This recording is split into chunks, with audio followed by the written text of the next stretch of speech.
Que pensez-vous de ce moment historique et de son leadership? J'ai vu ce matin la présidente Sheinbaum et nous avons eu l'occasion de discuter à plusieurs reprises. La première fois, c'était il y a un an à Rio de Janeiro, en marge du G20. Et je pense que c'est un moment très important pour votre pays.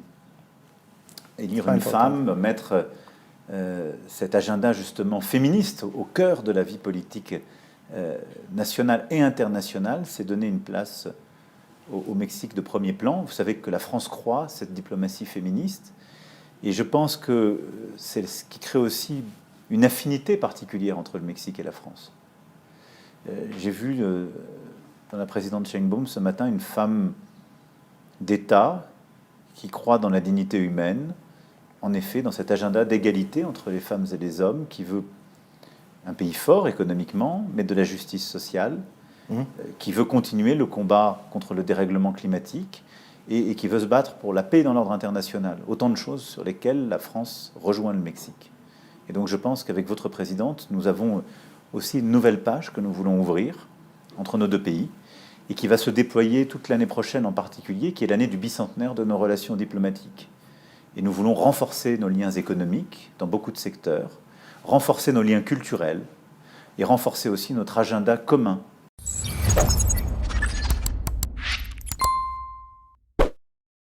Saludo para los pregoneros de todo mi corazón.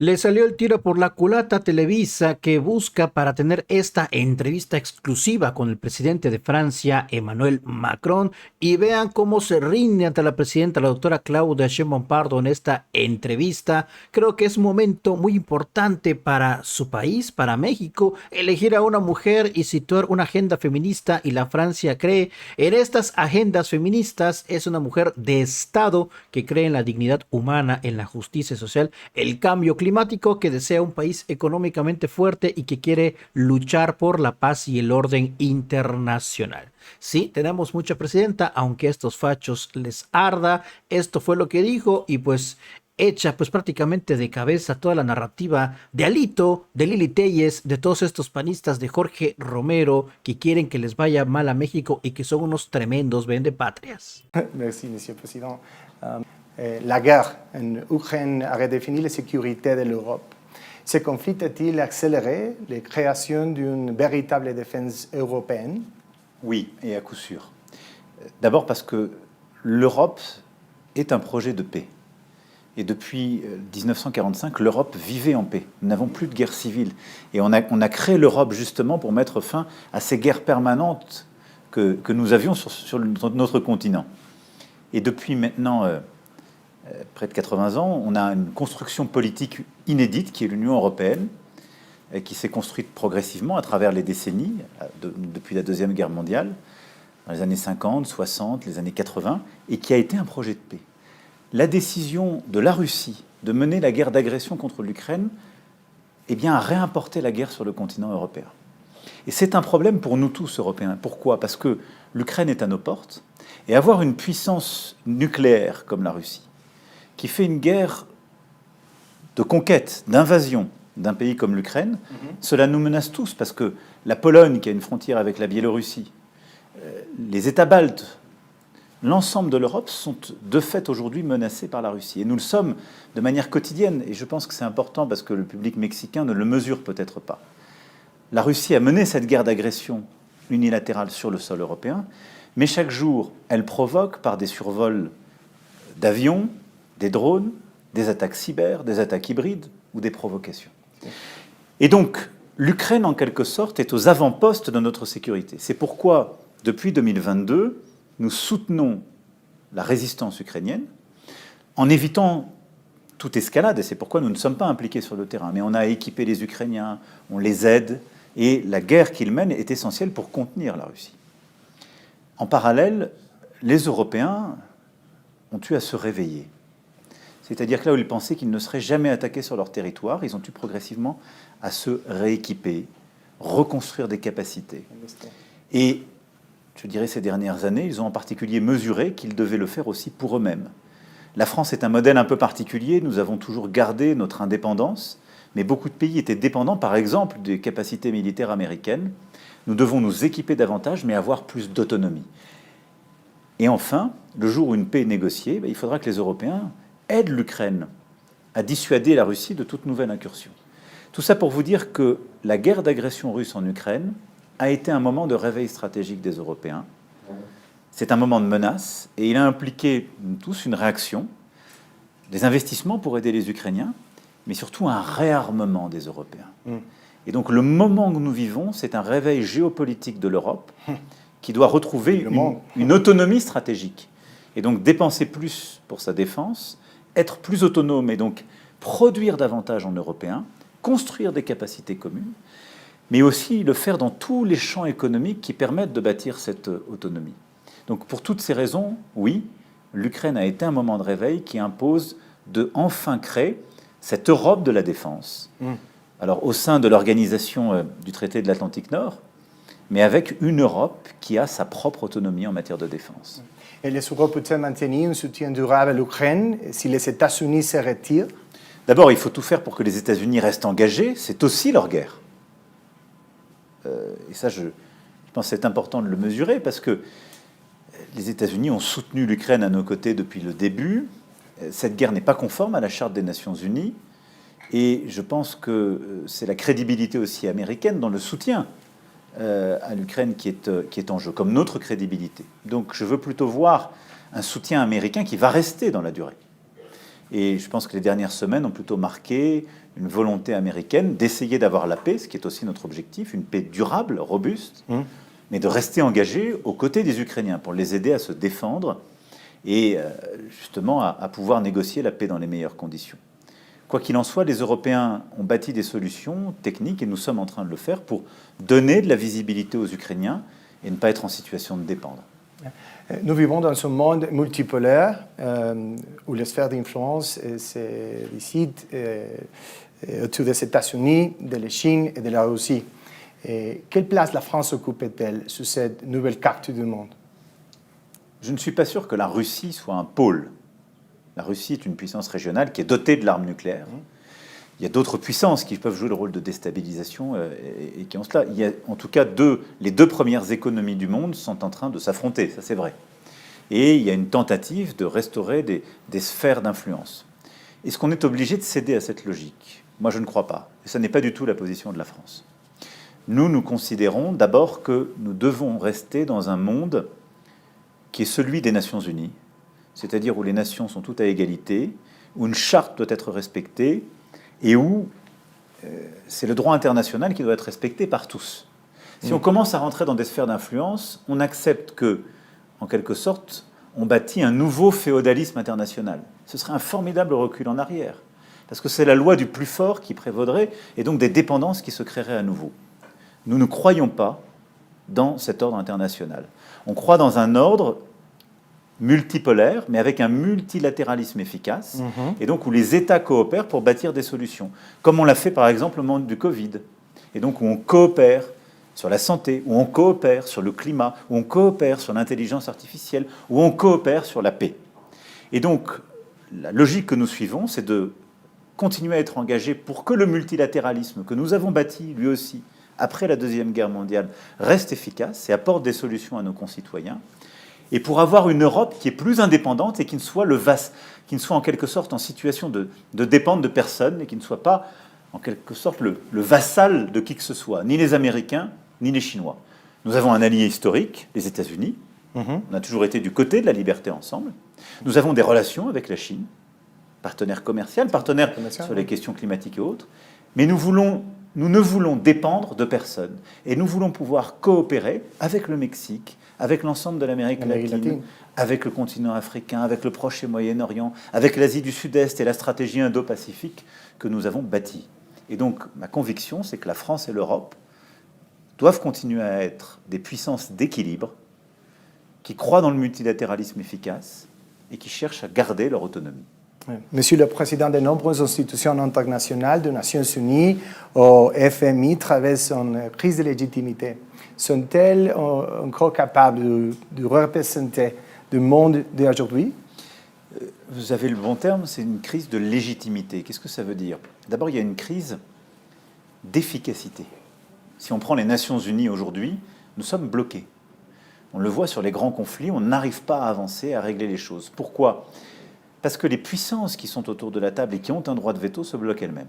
Il n'y a pas de fatalité à ça, il faut faire avancer les choses. Et d'ailleurs, c'est au cœur de l'agenda que nous avons, Mexique et France ensemble, puisque nous portons une initiative qui consiste à limiter le droit de veto quand des crimes de masse sont commis. C'est une initiative très concrète, on a 107 États qui sont avec nous. Il faut continuer pour convaincre, mais moi je suis convaincu qu'on peut améliorer l'efficacité des Nations Unies. Ensuite, il y a une crise de représentation. C'est qu'aujourd'hui, quand on prend le Conseil de sécurité, les membres permanents, la France en fait partie, ne correspondent plus à l'ordre du monde. Et donc il est important que ce monde, en particulier avec les émergents, soit mieux représenté. Que l'Inde, l'Afrique du Sud, des pays d'Amérique latine soient présents autour de la table comme membres permanents. Et quand on parle du FMI et de la Banque mondiale, c'est la même chose. On a besoin d'améliorer la gouvernance, parce qu'elle a été construite avec justement des droits de vote qui sont beaucoup plus contraignants, et on a besoin d'améliorer son efficacité. C'est le cœur d'ailleurs d'un agenda qu'on a bâti à Paris en 2023, avec le pacte pour la prospérité des peuples et de la planète, le 4P, qui a pour but, entre autres, de réformer la gouvernance mondiale des grandes institutions financières que sont le FMI et la Banque mondiale, pour leur donner plus d'efficacité, plus de légitimité aussi. Et donc pour toutes ces raisons, on est à un moment de refondation. Mais parce qu'on est à un moment de multicrise. C'est-à-dire qu'on a des guerres qui reviennent et des conflits qu'on n'arrive pas à régler. On a le changement climatique avec ses impacts directs. On a une crise sécuritaire avec la montée du terrorisme dans beaucoup de régions. Puis on a des grands défis collectifs, en particulier technologiques, et j'en passe. Donc pour toutes ces raisons, on a un ordre international qui est sous pression. Et c'est pourquoi c'est le moment propice pour le réformer. Donc il y a une solution à cette crise de légitimité, c'est rendre les choses plus efficaces, ce qu'on fait avec le Mexique en proposant de limiter le droit de veto, et améliorer la représentation et la représentativité à l'ONU, à la FMI et à la Banque mondiale. Tout à fait, mais la France peut-elle jouer un rôle moteur dans les réformes ? La France, en tant que puissance dotée de l'arme nucléaire, membre permanent du Conseil de sécurité, avec la présidence du G7 que nous prendrons l'année prochaine, peut jouer ce rôle, mais pas seul, avec d'autres, et c'est conforme à ce que je vous dis depuis tout à l'heure. C'est-à-dire on peut le faire si on s'associe avec des grands émergents, si on arrive à être aussi un pont en quelque sorte entre les États-Unis et la Chine. Et pour moi, l'un des grands défis des prochains mois, c'est d'essayer d'améliorer l'efficacité de cette gouvernance, mais ça sera au cœur de notre G7, de régler les déséquilibres mondiaux. Et on voit bien aujourd'hui, et d'ailleurs le Mexique comme la France sont touchés par ça, on a une économie mondiale qui est en train de se dérégler. Les États-Unis règlent leurs déséquilibres commerciaux par des tarifs, ce qui est inapproprié. L'Europe n'investit pas assez. La Chine sursubventionne ses entreprises, créant des surcapacités qui viennent déstabiliser nos marchés, parfois faire du dumping, et manque de demande intérieure. C'est par la capacité à coordonner nos agendas et nous remettre dans la bonne direction qu'on peut régler ça. Exactement d'ailleurs comme quand au milieu des années 70, on a su bâtir le G7 entre quelques-uns pour régler les déséquilibres monétaires et financiers qui apparaissaient. Et donc c'est une question de volonté politique des États, et la France veut jouer ce rôle, pas simplement d'ailleurs comme Européen, mais sachant parler aux grandes puissances émergentes sur tous les continents. Si vous me permettez, le Mexique vient d'élire sa première présidente. Oui. Que pensez-vous de ce moment historique et de son leadership ? J'ai vu ce matin la présidente Sheinbaum et nous avons eu l'occasion de discuter à plusieurs reprises. La première fois, c'était il y a un an à Rio de Janeiro, en marge du G20. Et je pense que c'est un moment très important pour votre pays.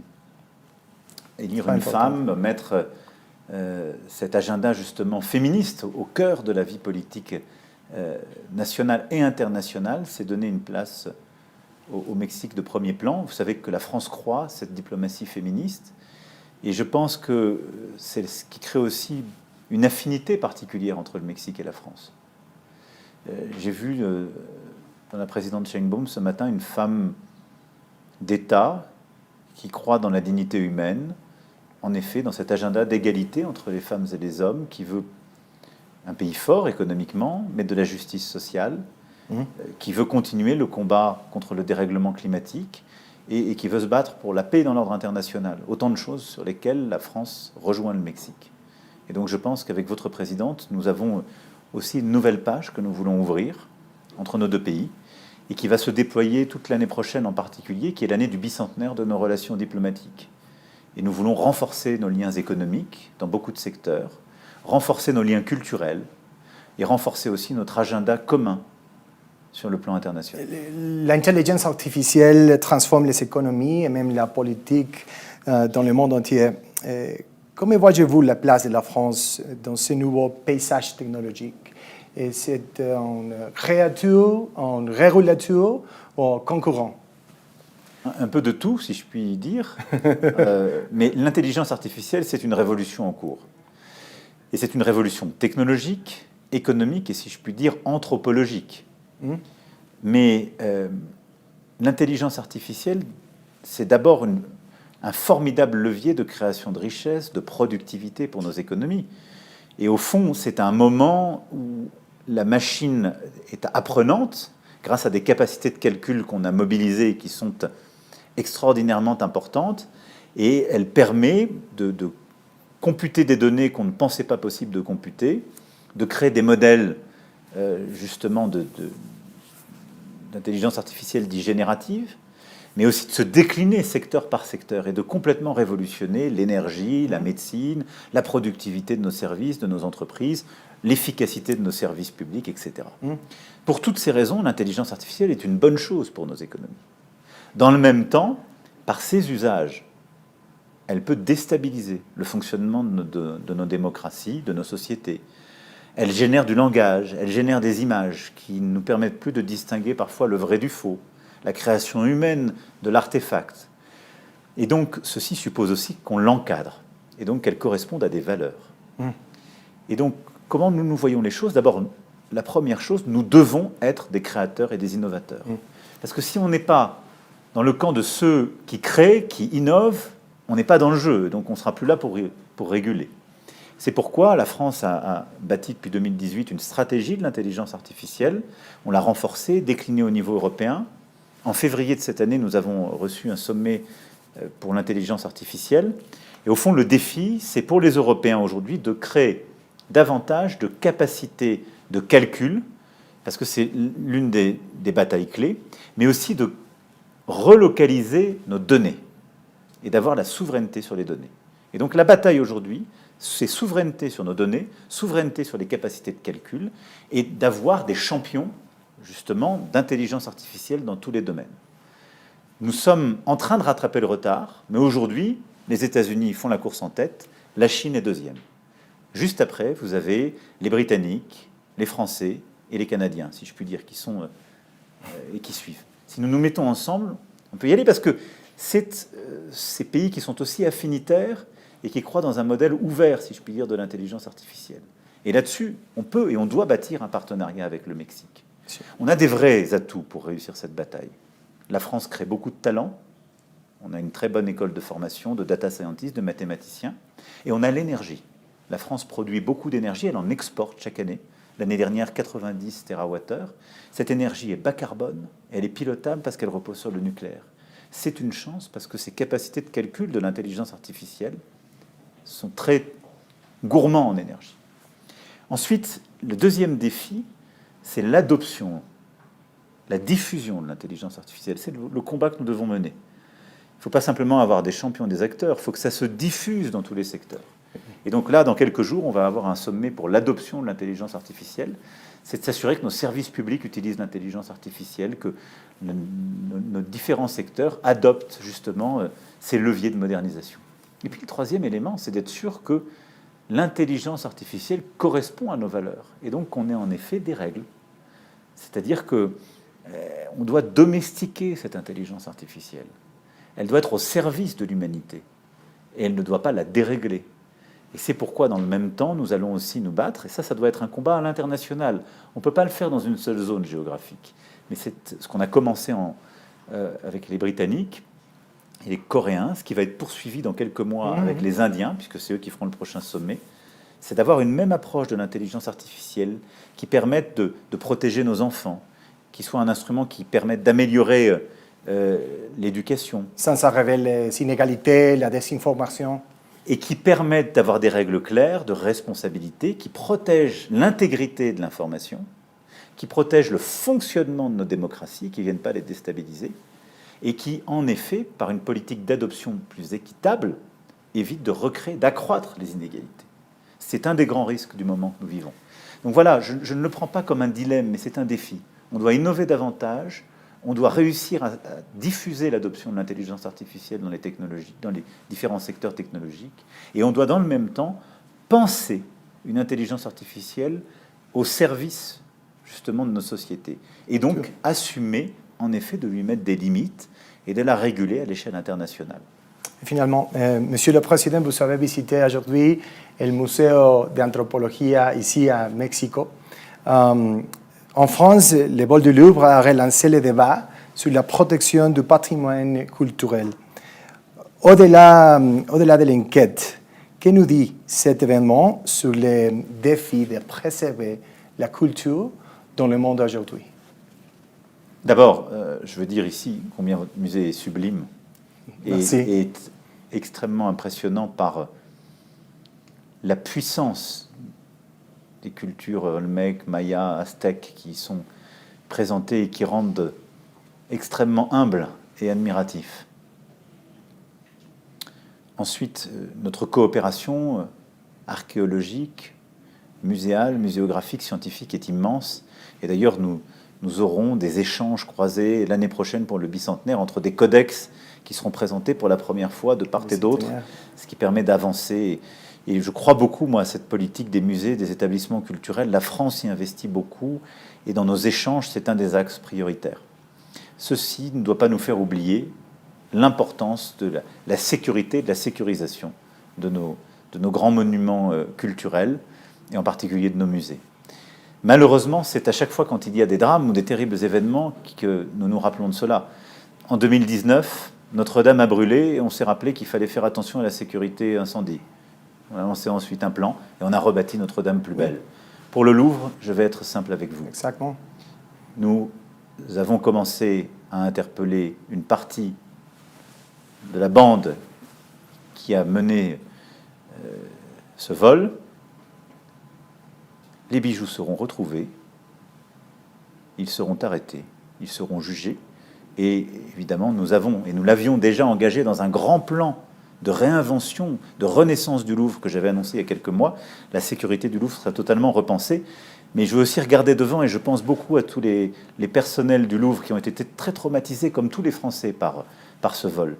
Le Louvre est le plus grand musée du monde. Et donc, ceci ne doit pas nous le faire oublier. Et derrière, le Louvre, on le rebâtira aussi plus grand, plus sécure. Mais vous allez voir, on va réinventer une nouvelle entrée au Louvre, qui n'existe pas aujourd'hui, on va réouvrir le côté des colonnades de Perrault. On va complètement réinventer cet accès, recréer énormément de surfaces d'exposition. La Joconde aura un nouvel écrin, elle changera de lieu. On va redonner à voir des collections qui ne sont pas suffisamment vues aujourd'hui, avec des règles de circulation et de sécurité complètement réadaptées. Ce projet de renaissance du Louvre, c'est ça la meilleure réponse, au-delà du retour des bijoux. Voilà, donc vous pouvez compter sur la mobilisation des Françaises et des Français pour faire de ce qui s'est passé et qui a été un choc pour tout le monde, l'occasion de sortir encore plus fort. C'est comme ça que je vois chaque épreuve, sortir encore plus fort. Monsieur le Président, je vous remercie. C'est moi qui vous remercie. Je suis presque gêné parce que vous avez conduit toute cette interview en français. Non, mon français n'est pas parfait. Et c'est un immense geste d'hospitalité. Oui. Et donc permettez-moi de vous dire combien j'ai été très heureux d'effectuer cette visite, qui est la première d'un président français depuis 11 ans, 61 ans après la visite historique du général de Gaulle. Et j'étais très heureux des échanges que j'ai eus avec votre présidente, de ce que j'ai pu voir, sentir aujourd'hui. Et je veux vous dire que vous pouvez voir la France comme un pays ami.